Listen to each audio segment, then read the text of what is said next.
Magandang umaga sa inyong lahat. Babasahan na natin ang mga libra sa unang baraha.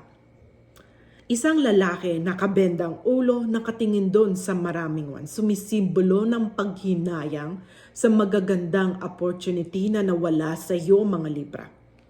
Itong ones na ito ay sumisimbolo ng iisang pangarap. Lumaban ka sa iyong buhay.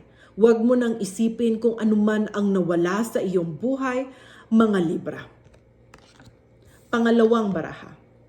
Tanging Panginoong Diyos lang ang huhusga sa iyo, hindi ang ibang tao. Magkakaroon ka ng masayang pamilya at nagkakaunawaan na pamilya at masaganang pamilya. Ito ang ipagkakaloob sa iyo ng ating Panginoong Diyos.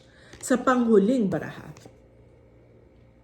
Queen of Wands. Ano bang kasabihan kung may pusang itim sa iyong harap?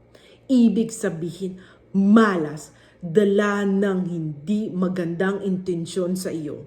Malas, evil tongue, mga taong naiinggit sa iyo. Sa pamamagitan ng mabuti kong salita, kinakalas ko ang malas, evil tongue, hindi magandang salita sa iyo.